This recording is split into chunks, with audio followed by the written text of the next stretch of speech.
So very happy to have you here tonight. We have the Black Women Organized for Political Action, BWOPA, and the Fresno Metro Black Chamber of Commerce hosting our African American Issues Forum and Debate tonight, and we want to welcome all of you here. I am one of the co-hosts along with Trustee Eric Payne and Trustee Cal Johnson. So really quickly, I just wanted to set the tone a little bit for tonight. This is a debate regarding issues facing the African American community. So candidates should know that. I know you all received your packets describing some of the topic and subject matter tonight. We are living in an interesting time in our country where issues involving the African American community are once again front and center, as you all are quite aware. So tonight, our moderators, our very capable moderators, are going to ask you questions. Some of them will be educational questions to educate you on some of the topics that we're facing, and others will be questions that everybody will be able to follow along with. But most importantly, I just want all of us here to know that the African American community still faces a significant challenge in the United States of America, and in Fresno, in the Central Valley as well. So tonight, we're going to talk a little bit about that. And we don't often get an opportunity to do that, so I'm very proud of my colleagues standing behind me. They put a lot of work into this tonight, questions to really hopefully get you thinking and pondering on issues that face our community.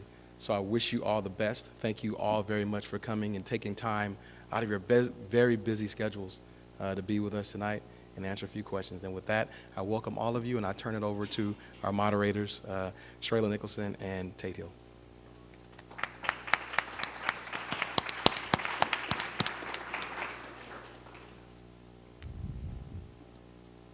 So just welcome to everyone. This is the Fresno African American Issues Forum presented by the Fresno Metro Black Chamber of Commerce and Black Women Organized for Political Action, along with a number of our African American elected officials that are joining us on today. Fresno City Council member Oliver Baines, State Center Community College District Trustee Eric Payne, and Fresno Unified Trustee Cal Johnson. We also want to thank the support from Fresno City College and also CMAC, who will be broadcasting this program. So with that, I'd like to introduce Sharayla, who's going to go over the rules. Thank you, Tate. Good evening, gentlemen and guests. For tonight's rules, we will begin with a one-minute introduction from each candidate, starting with Mr. Miller, then Mr. Rambula, and then Mr. Olivier. And at the end, the closing minute will go in reverse. After that, we will have a series of questions for each of the candidates. Mr. Miller, Mr. Rambula, and Mr. Olivier, you will have 90 seconds to answer each question. There will be a 5-minute break at the end of the series. And then after the break, each candidate, each of you will have an opportunity to ask one question to one candidate, and the responding candidate will have 60 seconds to answer that question. And so we'll get started with the first question. So these series of questions will be around economic development to the candidates. Tate, I'm not trying to jump in, but I thought it was opening statements. Okay. I'm not trying to. Oh, yeah, that's true. Yes. Sorry. Forgive me. I just follow Sorry. directions. Trying You to know. Sorry, brother. And I got excited. I'd like to thank Joaquin for bringing that up. Shall we go ahead? Yes, opening statements, please. My name is Ted Miller. I'm from Carruthers. I was born in Montana, grew up in Los Angeles, got my engineering degree at USC, lived downtown behind the Shrine Auditorium while I was doing that.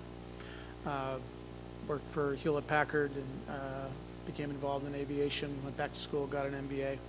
I moved to the Central Valley 9 years ago, been registered as a Democrat since I moved here, since shortly after I moved here. There are 3 things that are important to the voters in the 31st Assembly District. Those 3 things are water, water, and water. water drives our economy. We're agriculture-based, and everybody's affected by that economy. Now, not everyone works in agriculture, but it is the 800-pound gorilla in the room. You know, other important things are I support the high-speed rail program and the economic energy that brings to Fresno and the jobs that it brings to Fresno. My name is Ted Miller. And and thank you, Ted. And just to remind the candidates, you have the timekeeper there with the 15-second warning, and then the red actually means stop, and we will be monitoring that because we have a lot of questions for you all. Thank you. I was wondering where the timekeeper was. I am so proud to be born and raised here in the central San Joaquin Valley. I was born in the small town of Delano and moved here to Fresno when I was 6. I grew up off of where Belmont and San Pablo is. It's a little ways away from here. My parents grew up 2 blocks away, and I graduated from Edison 20 years ago. I am so proud to be a Tiger. You know, I always liked that saying, one tiger, many stripes. And I think that explains our community quite well. I always knew that I was going to come back to a rural farm working town like the one that I've worked in. For the last 9 years, I've worked as an emergency room doctor in Selma, taking care of everyone who walked through my doors. Regardless of their skin color, regardless of if they could pay, I took care of them because they were a human being who asked for my help. And I am a servant of my community, and I think too often in politics, we are used to politicians and politics as usual, and what we need is a fresh brand, someone who is coming from the private sector, someone who has experience, has a servant's mentality to be our champion in Sacramento. Thank you guys for having us here today at this forum. I'm excited to be here. Good afternoon. My name is Clint Olivier. I'm currently on the Fresno City Council. I'm also a husband, I'm a father, I'm a Marine Corps veteran, I'm a journalist, I'm an author. You know, on the Fresno City Council for the past 5.5 years, we have been on fire in District 7, the heart of our city. We have cleaned up tons of illegal dumping. We have fixed countless sidewalks. We have trimmed countless trees. We have illuminated neighborhoods by repairing their street lights. I have a very robust and responsive office, and we always call our neighbors back, and we always deliver for them. You know, the reason why I'm running for the state assembly is because the problems that we face here in the 31st district, the problems that we face in urban Fresno, are too great for us to fix at City Hall. It requires another level. It requires a higher level of attention. Things we can get involved in, like water, like jobs, like we can fight concentrated poverty. We can improve education. Those are things that require the attention of the state government. I've been successful at City Hall. I've proven that I can help my neighbors and bring home the bacon to my constituents, and now I'm looking to do that in Sacramento. Thank you. Thank you. And for each of the candidates, if you can just bring your mics a little bit closer so we can make sure we hear you and be able to pick up. Thank you.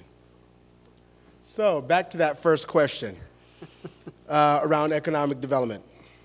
Research from PolicyLink states that one of the greatest regional and local economic development tools is leveraging federal investments, not only for infrastructure, but for jobs, especially in disadvantaged communities. In the Valley and also the city of Fresno, African Americans are almost absent on public works projects and construction sites, despite our unemployment is more than double the city average. How would you work to increase the presence of African Americans in public sector construction projects as contractors and workers? And we'll start with Mr. Miller. Well, the economic development in Fresno, I think that the thing that we can do the most right now is to fight for high-speed rail and the jobs that brings to Fresno. When I was in downtown Los Angeles a few months ago,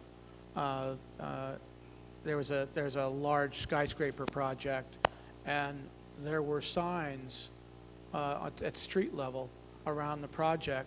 If you live in Los Angeles and you're looking for a job on this project, call this number, go to this, I forget if it was a phone number, if it told you where to go for an employment office. So, you know, they were they were reaching out in the community where the project was going on, looking for people to work on the project so that it would benefit the people in the community. And I think that that's something that we can work on here in Fresno. The high-speed rail program right now is in its infancy. It's somewhat controversial, but we need to fight for the high-speed rail program for Fresno because of its providing the connections that it does to the Bay Area and Los Angeles. And we need to fight for the maintenance base because it's going to bring 2,000 high-paying jobs into Fresno. Thank you. So I think your question is spot on and is something that we must address. You asked about funding, and then you asked about how we increase the number of contractors and workers, and so I'm going to deal with them in both questions first.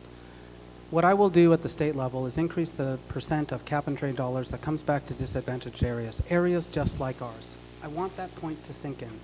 Currently at the state of California, they've mandated a minimum of 25% to go to disadvantaged areas like ours that have the worst air quality in the nation. Areas like ours that have higher unemployment than the rest of the state and the rest of the nation. I believe we have to incrementally increase that percentage until our unemployment starts to match the rest of the state and the rest of the nation. By doing that, we will increase the amount of funding coming back so that we can put people back to work. To specifically answer your question, though, about how we start to increase the number of African Americans who are doing it, I think we have to focus on CTE as a real option. How we empower career technical education and apprenticeships, how we can support high schools to give people that opportunity. These are good paying jobs. These are professions that put a roof over people's heads. We should be fighting for those jobs in our communities and putting people back to work. And so I will work tirelessly while I'm in Sacramento to bring those jobs, to bring that funding back, because the best social program we have here in California is to put people back to work. It gives them pride to work their lives, to bring a paycheck home, and that is something that I will support while I'm in Sacramento. Well, when it comes to getting things done in my district, I have a good track record. I have a great track record. I was able to work with others on the city council who care about neighborhoods to bring Prop 84 dollars to my district when many people said it couldn't be done.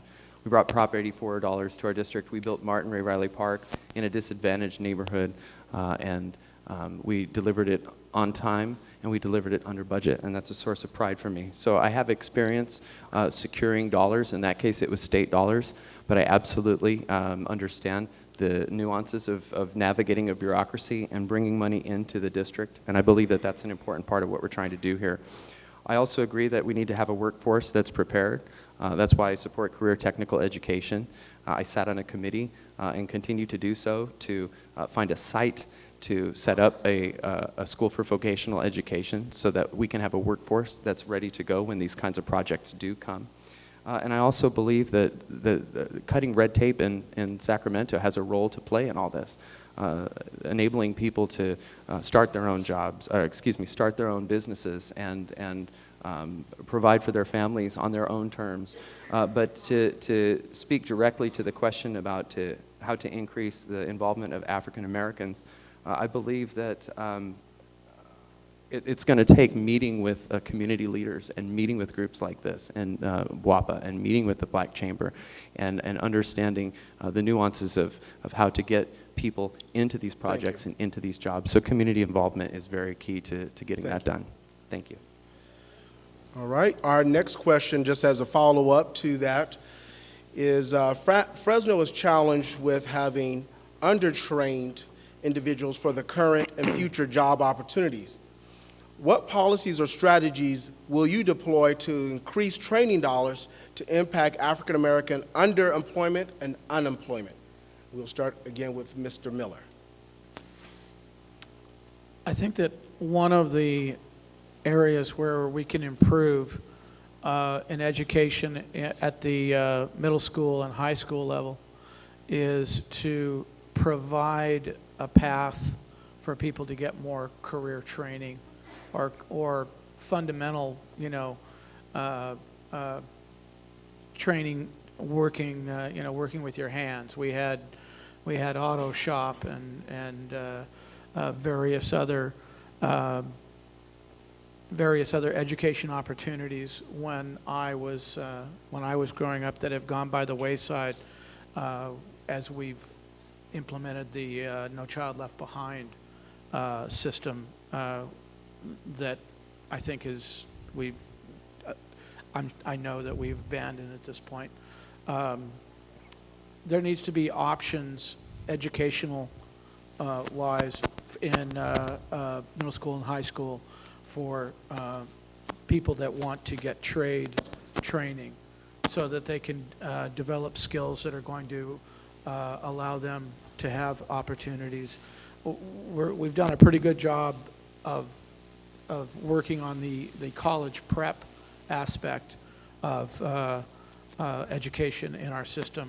We've ignored the aspect of developing a trade, and I think that is something that would help the situation quite a bit.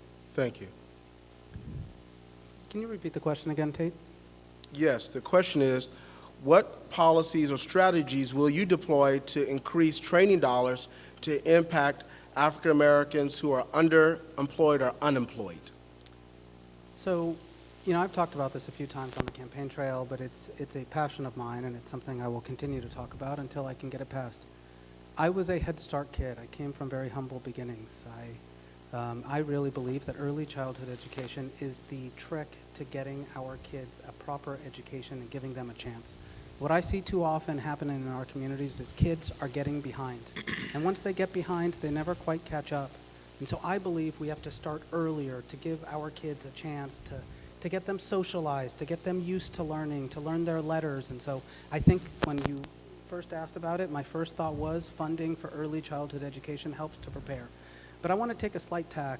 You and I have talked about something before, which is that 57% of businesses owned here, small businesses in Fresno County, are owned by Latino or African Americans, and yet they only account for 7% of total revenues. I want to say that again.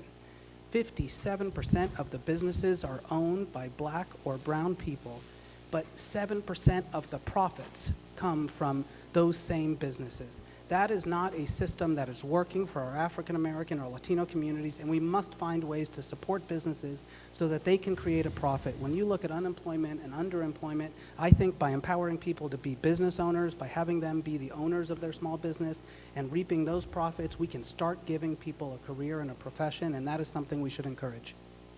Thank you. 53% of kids in this district have a parent who's either underemployed or unemployed. And that's a tragedy because there are children that are showing up to school that are not ready to learn. And those are some of the things that we've tried to alleviate some of the problems in the neighborhoods as city council members. But the reality is that employment is really the key. So when parents are working, when mom and dad are working, then that provides an opportunity. Everything stems from that. So I think the best thing that we can do is bring water to the valley, And that just doesn't affect folks in the fields, and it doesn't affect people that are growers. It's everyone in between. By bringing water to the valley, it will increase jobs because there's a multiplier effect. There's your pesticide people, and there are your fertilizer people, and there are tractor parts people and tractor mechanics. And when there's more water and there's more economic activity, people can have their own business, and people can step up to start their own businesses. And so to me, the most important thing we can do is to end this tragic statistic where 53% of kids have parents who are underemployed or unemployed. When people are working, when parents are working, then they can afford to do more for their kids. And when they're doing more for their kids, and kids are showing up ready to learn, we can change our community simply by addressing unemployment. I think the key to that is water. Thank you. For the next set of questions, we're going to start with Mr. Olivier, and it's going to come back to the right and end with Mr. Miller. With all of the recent demonstrations concerning the struggles of the African American community with law enforcement, how do you feel about the Black Lives Matter movement? Well, when it comes to Black Lives Matter, this is how I understand it. When someone says Black Lives Matter, they're not saying that other lives don't matter. What they're saying is that injustice does exist in our communities, and that injustice needs to be addressed. And so I welcome Black Lives Matter, and I welcome activists of all stripes who want to sit down, who want to talk, who want to figure out a solution to our community's problems. Sometimes it takes a disturbance to get noticed, and that has been the case in all of American history. So I applaud any group that challenges the status quo. I applaud any group that wants to sit down as a community to try and solve our problems that affect everyone, and that includes Black Lives Matter and that movement as well. Thank you. Having gone to Edison, I oftentimes felt as if people who I went to school with did not get treated the same as I did because of the color of our skin. And I find that atrocious. I find that despicable in our current society. When we look at some of the incidents that we're seeing across the nation with Black Lives Matter, I find those specific bad apples atrocious, and we have to call it like we see it and make sure we acknowledge when the system is not working for us. You know, one of our volunteers on our team is a wonderful lady. Her name is Sarah. And just this past week, her house was burglarized. She was home, and someone kicked open her door. And they broke into her roommate's apartment, and she called the cops. And it took them 12 minutes to get to her apartment because they thought she was on narcotics. They thought and just assumed that she was a bad person, and it took them that long to get there and help her. This is someone in our community, and when the police are not working for our community, we need to hold them accountable and tell them like it is. Now, I will say something, I have to say. I work on the front lines of healthcare. I know how hard of a job it is when you are a human being asked to do superhuman tasks. And it is a hard job to be right 100% of the time. And so I feel for those who are in law enforcement, but we need to make sure that they are acting in all of our self-interest and doing what is best for all of our communities. And I think the best way to support that is to look at community policing. When we have a police force that looks like us, sounds like us, and lives where we live, that is the right way to police. Thank you. I support the Black Lives Matter movement. The killings in Ferguson, in New York, we've had a remarkable slew of murders of African American and citizens by the police force. I ask myself sometimes, has our police force become too militarized? Are we reaping the harvest of the Iraq War when our soldiers were going fighting largely citizens, a non-uniformed enemy in a city environment, fighting block to block, street to street, and then dealing with that war situation, and then some of them come back to our country as veterans, and they become police officers. And do those experiences in the Iraq War influence the way that they deal with these situations? So concern about the militarization of police. Cameras on police have changed the situation a great deal.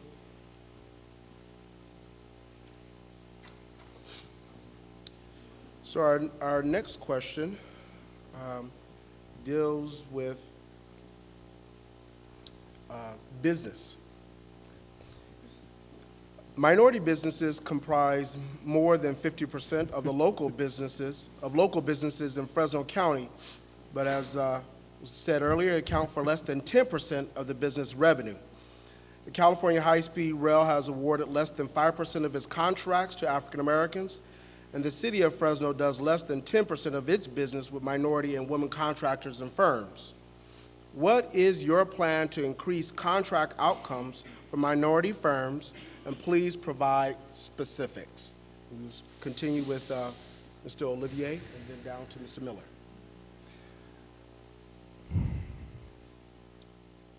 Well, in terms of securing business at the city, those bids come to us that are pre-selected, and we're able to vote on those based on companies that can meet the RFP, the request for the bid that we send out.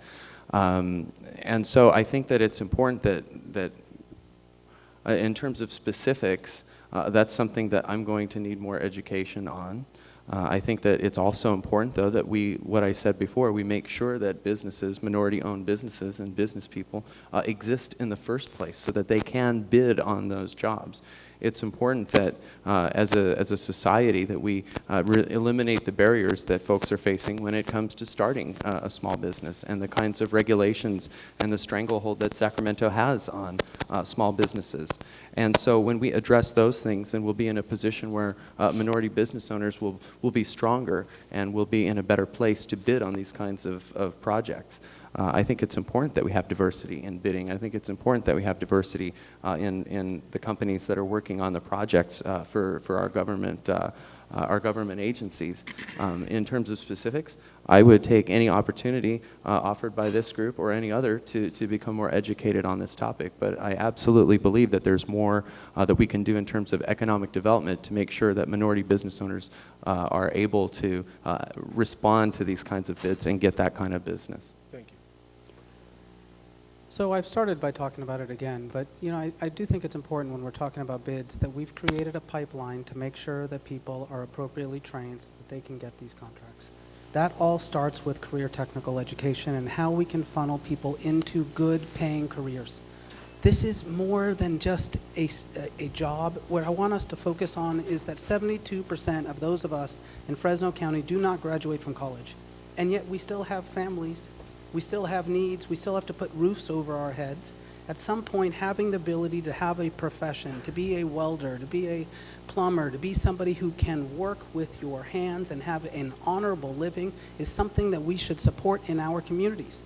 It shouldn't be looked down upon. Many of people in our family have worked for their lives, who are welders and have worked hard, and I'm supportive of those policies to give people those opportunities. When we have them in position, that's when those contracts will start increasing.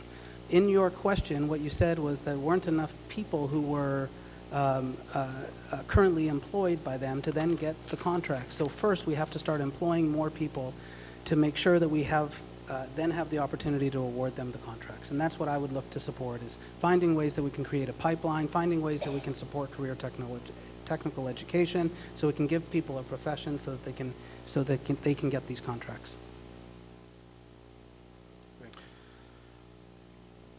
One of the things you learn in business school is that when you want to affect something, you start to measure it. That's why you have a bathroom scale. And so in a situation such as this, only 5% of the contracts is the data that you embedded in the question. The natural thing that comes to mind is how are we going to increase that? And as trite as it might sound, we'll start measuring it, making it a criteria on these projects. And I'm not, I'm hampered by the fact that I'm not African American, and I can't do anything about that. So I guess probably the thing that comes to mind that is going to possibly impact this situation positively is to make the measurement of contracts to African American owned firms. I haven't been looking at you. I don't know if it's going on. Am I all right? All right, great. Now I'm paranoid. 15 seconds. So we start measuring how many contracts go to African American firms, owned firms. I don't know if we start counting heads and count how many of your employees are of color. So Thank that you. would be my solution. Next, we have an education question. Fresno Unified School District is the 4th largest school district in the state of California and the largest K-12 school system in the 31st Assembly District, which faces major challenges with successfully educating African Americans, which in particular comprise 9% of the student population. In 2015, the statistics painted a horrific picture of schooling for this population with high chronic absenteeism, suspensions, and on-campus arrests, coupled with low achievement on California state standardizing tests. Given this calamity of underachievement, how will you make a bold and courageous effort to no longer leave Black children behind and increase student success? Who's starting this one? Starting with Mr. Olivier. Okay. This is a big issue. These problems with our school districts. I support Prop 98. And what Prop 98 does is it guarantees that every student for average daily attendance gets more money every year. So every year it incrementally sends more money to the classrooms. So I think this year it went up $300. But throwing money at these problems hasn't helped. In the current state of California right now, education spending is up. Revenues in the state of California are up, but unfortunately, achievement is still down in our schools. And I think that that's deplorable. I think that part of the answer, of course, is to make sure that funds get into the classrooms. I think part of the answer is that we hold our educators, that includes our teachers and our administrators, accountable at the state level. But I also think that it goes back to having kids ready to learn. You know, the way I see things on the city council is you have a young child, maybe mom or dad isn't working, and then they leave their home to go to school in the morning. So their home situation is less than ideal. And then as they're walking through their neighborhoods, they're dealing with the problems of blight, and they're dealing with a stray dog that chases them. And so life is difficult for them. They're showing up to school not ready to learn. And we can fix that by doing economic development, and we can fix that by creating opportunities for people to work. And then when people are working, then they will be able to provide more for their kids. But it's a combination of both. Thank you. So I'm just going to be a little bit more real. You know, look, I'm the only one here on the stage today who actually went to public school here, who understands our problems in our communities because I lived it. And what I'm sick and tired of is that there are a dozen people who I went to high school with who are dead or in jail now. Our schools are not working for our communities, and we need to hold them accountable. Specifically, currently, California is ranked 50th of 50 states in terms of metrics looking in data collection on our students. I want to say that again so that people actually process that. We are behind Mississippi and North Dakota in terms of how much data we're collecting on our students today. Our schools aren't working for us, and we need to hold them accountable. We need to make some numbers to show that increased funding is actually working for our schools. I won't put up with the fact that we are creating generation of poverty after generation of poverty because we are not holding our schools up to a high standard. Now, I was given a great opportunity, one that I am so proud to have done, which is that this school here in our community gave me a chance at life, and we need to make sure that every school is giving every kid those same opportunities. Education is the greatest equalizer we have.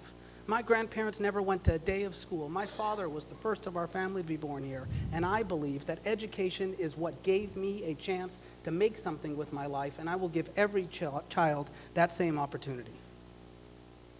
Thank you. Well, my girlfriend is a sixth grade teacher, so if I mess this up, I'm really in trouble. Transitional kindergarten, offering preschool, offering pre-K schooling to get kids ready for kindergarten. I disagree with the metrics issue. I think that we have developed a little too much of a focus on trying to test. To teach kids to take a test as opposed to teaching them concepts that allow them to build on.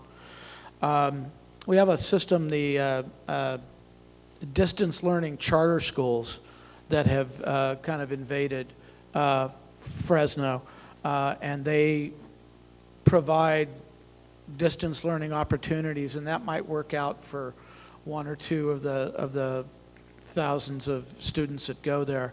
We are pumping millions of dollars into these distance learning schools like Ambassador Philip Sanchez. And they may work for one or two people or for a few people, but I think that what we're doing is we're providing an outlet for the students who our schools are not working for that is not providing them an education. It's providing profit for charter school companies based down in Lancaster, but it's not providing education Thank you. opportunities for the students here. All right. So this next question, as you've been answering questions, some are things that you can influence, but this is a very direct question to what you would directly do. There's an absence of African Americans in government and politics here in this region. There are 0 department heads at the County of Fresno, 0 department heads at Fresno Unified, 0 at the Air District, 0 at the Flood Control, 0 at Fresno COG, and only 2 of 14 at the City of Fresno, and very few working for elected officials anywhere in the Valley. How do you anticipate incorporating inclusion of African Americans in your staffing, hiring, and appointments? And it'd be great if you can highlight what you've done in the past or currently. You mind if I start with this one? Is that all right? Or? Actually, I'm sorry. We're actually going to go Miller, Joaquin, and then Clint. The employees on my staff will reflect the constituents in the 31st Assembly District.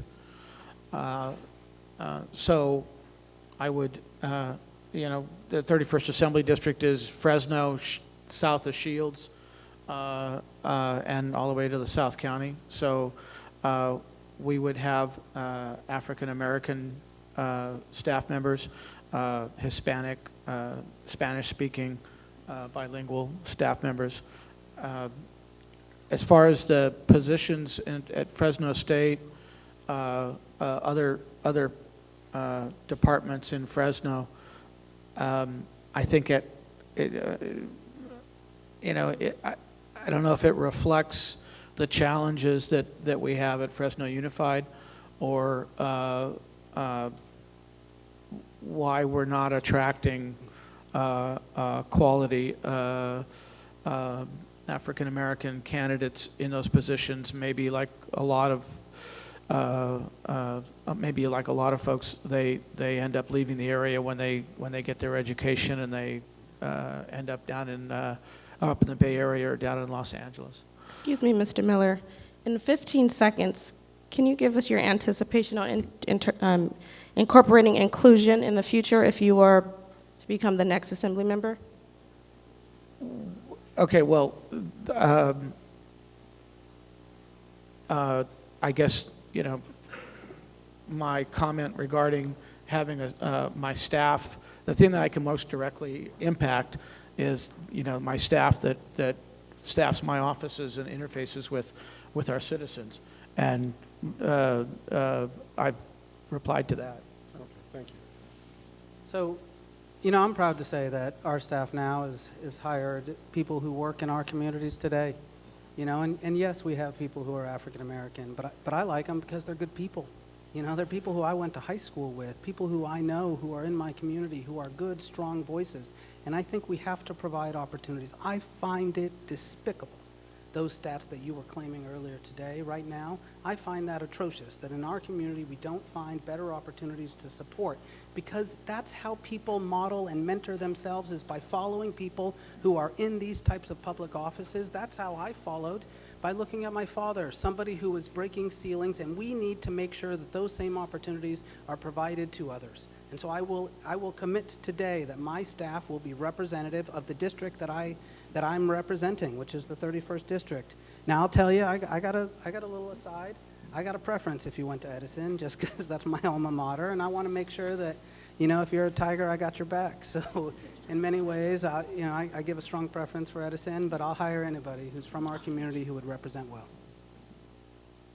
I actually joined Joaquin in making that commitment as well. On the Fresno City Council, my district being predominantly Latino and Spanish-speaking, I've always had 100%, until recently, I've always had 100% Spanish-speaking staff because I want to be able to respond, and no matter who answers the phone in my office, we want to be able to communicate with whoever calls in whichever language. And so absolutely, I make a commitment to you all right now that should I be fortunate enough to win this office, that my assembly office would represent this district. Thank you. For this next question, Mr. Arambula, you will go first. Mr. Olivier, you will go second, and Mr. Miller, you will go last.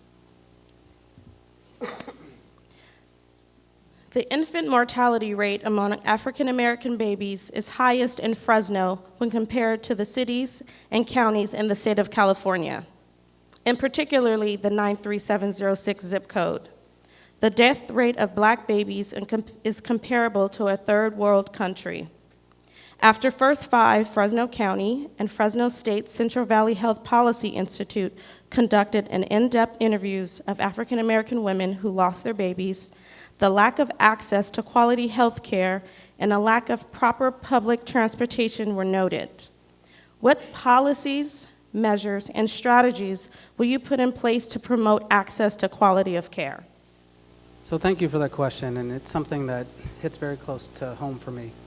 You know, Bill and Melinda Gates only invest in third world countries and Fresno County because of this infant mortality. They have seen that we are having worse infant mortality rates than many third world countries. That needs to sink in for our communities to make and prioritize access to care.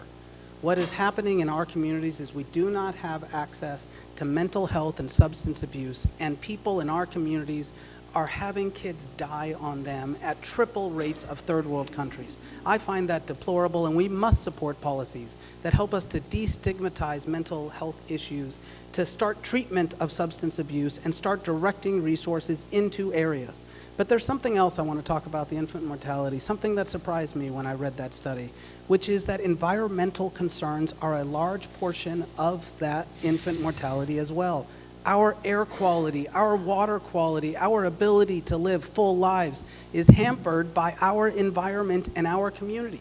We have to start dealing with clean water and clean air and saying that they're basic human rights for everyone in our communities so that kids can live past the age of 1. I am ashamed of our communities that we have not done a more concerted effort to deal with this glaring hole in our health policy, and when I'm in Sacramento, it is something that I will place a glaring flashlight on and deal with head on. Thank you. Congressman David Valadeo, who represents the area just south of Jim Costa's area, which we're in right now, has provided a briefing to me on this very topic, and it's a topic of grave concern to me as well. I agree with my opponent that much more can be done, and that it's a great tragedy of what's going on. So I wanted to share a little bit about what I support. I would support continuing to fund state services that reach out to mothers in terms of health care and in terms of access to health care. That would be a priority of mine. I also believe in increasing the Medi-Cal reimbursement to physicians in this area, and that way doctors wouldn't say no to Medi-Cal patients, and people would have more access to care. Getting more doctors is really critical. And I also believe in supporting local agencies. I know about the transportation issue, and really one of my big things on the Fresno City Council has been improving transportation, the cleanliness, the timeliness of our buses. And I've even worked with my colleague Councilmember Baines, who's here, to plan to put a bus rapid transit line down California Avenue into Southwest Fresno, and it's on the radar screen. So I think that as a state assemblyman, I think it would be important to provide support to the locals as they continue to improve transportation, supporting them in terms of financially, and also supporting them in terms of making things easier for them to do that. So I think it's an all-encompassing thing, and it's a project that I'd be very interested in working on. Thank you. I'm sorry. Go ahead. Go ahead. No, go ahead. Am I being penalized because I did such a bad job on the last question? President Obama's Affordable Care Act dramatically expanded the coverage of medical care for people in California. And I am hopeful, not certain, but hopeful, that the data regarding infant mortality rates reflects the past and before the implementation of the Affordable Care Act, as opposed to the current situation. Public transportation, you know, in the UK, when people go to a medical visit, they actually get transportation fare as part of the deal, and we should probably look at something like that, like economically disadvantaged people that are receiving Medi-Cal type benefits. They get a transportation pass so that they can travel around. Prenatal care, healthy pregnancy counseling. I would support providing resources to provide those types of services to pregnant women. Thank you. And our next question is really just a yes/no question, so you won't have time to go into explanation because we have one more question. Presuming there is an effort for a California ballot initiative to defund high-speed rail, instead put resources into water storage, do you support that effort, yes or no? And we just go right down the line, starting with Mr. Miller. No, I support high-speed rail. Thank you. No. Yes. All right. And our last question of our prepared questions. The Valley is home of the largest concentration of environmentally disadvantaged communities according to the Cal EPA Enviro Screen. Because of the Clean Air Act, this may translate to a variety of resources to reduce the impacts of pollution. Do you believe these funds should benefit these communities? And what would you do to ensure our communities are not left out of the cap and trade resources? And we will start this last one with Mr. Arambola, then Olivier, and then Mr. Miller. So I think that's a great segue for me. You know, I've already talked a little bit about how we do cap and trade, increase incrementally, so we can help to start addressing our unemployment issues. But I think this is a wonderful opportunity to talk even just a hair about the water to rail. That is something that has been delayed until at a minimum of 2018. That's something that is a complete hoax. It's something that would not work for our communities and would delay us building a dam by a decade. I'm going to quote what Manuel Cunha said in the Los Angeles Times when he said, "Don't be fooled. This is a proposition which will hurt water storage in our communities, and that is something that we need desperately." And so, you know, when I'm talking about cap and trade dollars, I'm talking about putting people back to work. And it is our responsibility to bring back as many resources as we can from Sacramento so that we can start putting people back to work. And where I think we need to start doing is thinking bigger and broader, like you mentioned in your question, thinking about how we're going to build a healthier valley. I made it my platform to talk about how we are going to build our way towards a healthier place for us to raise our kids.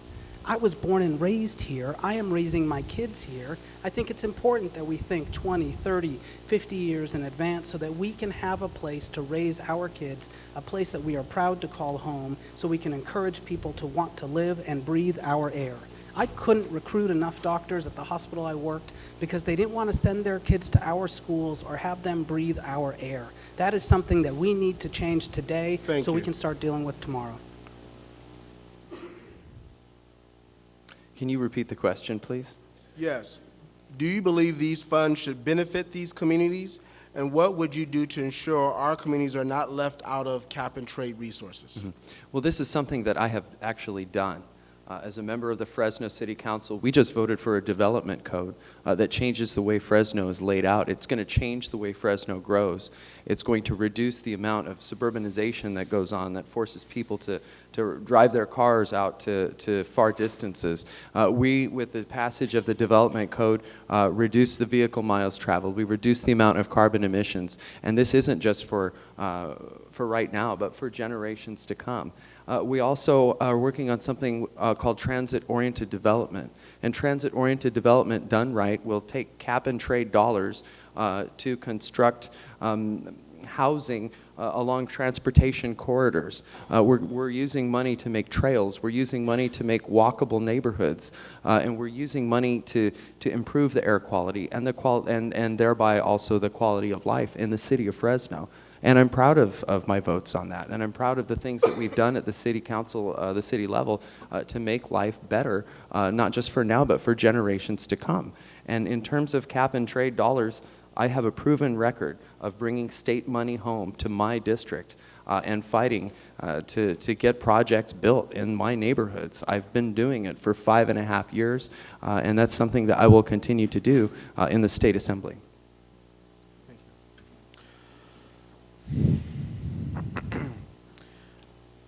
The difficult thing about benefiting the communities in Fresno to deal with these environmental concerns is that so much of the pollution comes from outside of the communities. The high-speed rail program will take tens of thousands of cars off the roads. It will dramatically reduce the greenhouse gases that are generated in our state, and that's going to improve this situation somewhat. I grew up in Los Angeles, and the air was getting worse and worse and worse in Los Angeles until we implemented the pollution requirements on vehicles, and then the air started to improve. I moved away and went on about my life, and then moved back there to get my MBA, and was amazed at how good the air quality was. I think the San Joaquin Valley Air Pollution Control District could be doing a better job for our valley and for the air quality. And so I would push for that. I think the best thing we could do, if it was possible, and I'd lobby for it, is to get the EPA out of San Francisco, get the federal EPA and move them to Fresno. I think that living in San Francisco, the EPA probably thinks that the air quality is pretty darn good. How about if we move into Fresno, into the Central Valley, where we have some of the worst air quality in the country, so that we can focus their minds a little bit. All right. Thank you for those questions. Just because we provided a little bit more time for the candidates to answer the questions. Initially, we were going to give them just a minute, and we gave them 90 seconds to answer those questions, so it's changed our time pattern just a little bit. So we're going to avoid the break, if that's okay, because we'll be breaking in a few minutes.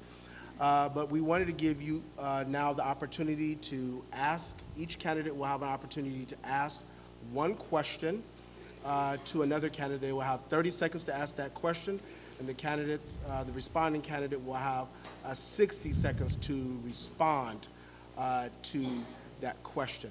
So we will start with Mr. Miller, and each candidate will have 30 seconds to ask a question, and then that corresponding candidate can respond. Okay, my question is for Joaquin Arambula. 75% of your monies come from medical PACs, doctor PACs, physicians. You have raised way more money than anyone else in this race. How do you explain that medical PACs, doctor PACs, and physicians are putting over $1 million into this race to get you elected, and you're going to go to Sacramento to fight for dams and for pre-K? Thank you. So, Ted, you've asked this question before, and I'm happy to address it again, and I thank you for the opportunity to talk to everyone about it. I'm proud of the deep and broad support that we have gotten. It's from frontline workers, going from police officers to firefighters to teachers and nurses and doctors. We have a broad coalition of support, and I am so proud of everyone who has contributed to our campaigns. Currently, there's not one single member of the legislature who's a physician, not one who's practiced medicine on the front lines. They are incentivized to send someone who understands what healthcare is like. And I would be the health conscience of the Assembly for the next decade, and that is something I'm committing to do. But I will always put the Valley over partisan politics. When I started this, I was declined to state because I am tired of politics as usual and politicians as usual who talk past each other and point fingers without solving problems directly. Now I am a pragmatic leader who will champion our Valley and always bring back the resources we need to support our communities. It's your question. Okay, so I'm going to ask Mr. Olivier a question, if I may. In one of our last debates, you were asked, currently there's a presidential hopeful who is talking about deporting millions of people, someone who does not support communities like ours because they do not represent or support him.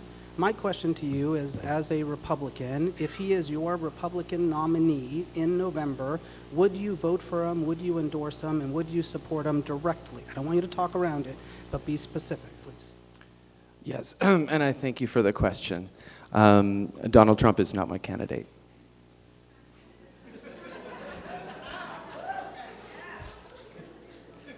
Politics as usual. I have a question for you. No, I can speak to that. I'm running for this seat because I don't want to build a wall. I want to build a dam. I don't want to. Clint, are you asking your question or you're Oh doing no, your answer? somebody said more or something, so I wanted to just give them more. Do you want more or no? Okay. I'm running to build a dam, not build walls. I'm running to lift families up. I'm not running to break families up. Thank you. Okay. According to the California Air Resources Control Board, the average California family spends nearly $4,000 yearly on costs passed along to them thanks to cap and trade program, which is a major funding source for high-speed rail. Joaquin, what is your message to working families in AD 31 who can barely make ends meet but are bearing the costs to fund high-speed rail? I'm supportive of high-speed rail because it puts people back to work. You know, my grandfather, my mom's dad, was JFK's campaign manager in the 1950s when he ran for United States Senate. And something JFK said, I think we should remind ourselves of today, which is we need to stop dealing with the crisis of the moment and start planning for tomorrow. He talked about going to the moon, not because it was easy, but because it was hard. When we were building the Golden Gate Bridge, we had these same conflicts, this same amount of drama and lawsuits, and we need to start putting people back to work and having a vision for where we're going. In my opinion, high-speed rail is that vision. We here in California can start for the rest of the nation, putting people back to work, giving them good careers, professions that we can then have people work around the United States. To me, that is the answer to our problems, is starting to create a society where we empower people to get back to work, doing what is hard, and start planning for tomorrow. I have a vision for how we're going to build a healthier valley, and I'm happy to share it with you. It's on our website at joaquinarambula.com, or you can come down by my office, which is right down with Sean here near Tower District. Thank you. All right, at this time, we will have closing statements, and we will start at Mr. Olivier, and then Mr. Rambula and Mr. Miller. 1 minute. Well, thank you all very much for having us here tonight. It's been an educational night, and I remember that the part of the instructions were that we were here and we were going to learn, and we were going to be asked questions that we haven't been asked on the campaign trail thus far. So I wanted to thank our organizers. I wanted to thank BWOPA. I wanted to thank the Black Chamber. I want to thank my opponents for coming here tonight to talk about these issues. Again, I have been on the Fresno City Council for 5.5 years, and I have delivered for my neighbors. But the problems that we have in the city of Fresno are just too great for us to fix at the municipal level. We do the curb and the gutter and the sidewalk and the tree trim. We do that okay. I mean, we could always do better, but we do that okay. But the problems of high concentrated poverty that we're dealing with in our community, the problems of unemployment absolutely need to be addressed, and they have to be addressed in a larger forum and from a larger platform. And that's why I'm running for the State Assembly. Thank you all so much for being here to listen to us tonight. Thank you. So this is exciting. I got to tell you, we're now exactly 7 days away from the election, and if you guys are like me, you're probably ready for this to be over with. But you know, we are doing something that has not been done in our community in a while. We are waking a sleeping giant. We have already gotten nearly 12% of people to already vote in this election in a district this size. We are waking people up and engaging them in the political process. Our voice needs to be heard in Sacramento. For too long, we've been ignored because we don't vote. In our communities, if you want to be heard, you actually have to use your voice and go and vote. You have to engage in the process. And so I'm so excited to see so many of you out here today to hear what we have to say, to provide your voices so that we can learn from you. But to really, what we really need is for you to get out and vote on April 5th, to get people to the polls, to engage us, to speak with us, because that is how we will be true public representatives, is by hearing from you and carrying your voice to Sacramento. Thank you all. Thank you.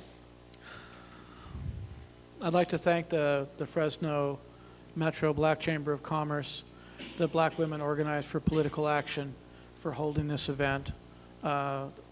This has been a great experience.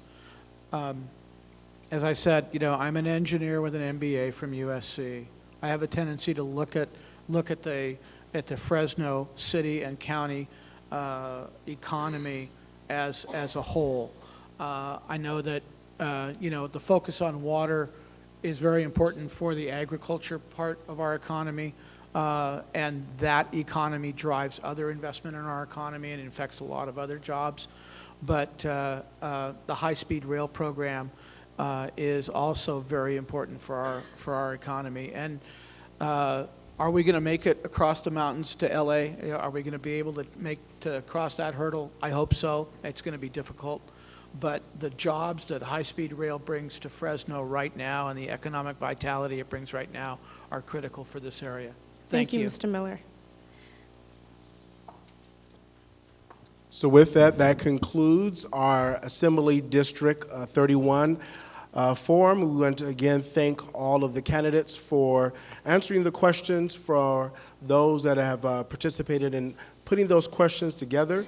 This concludes our Assembly forum, and we will start back up at 7 p.m., not 7 a.m., 7 p.m. So let's give a hand to all of our candidates.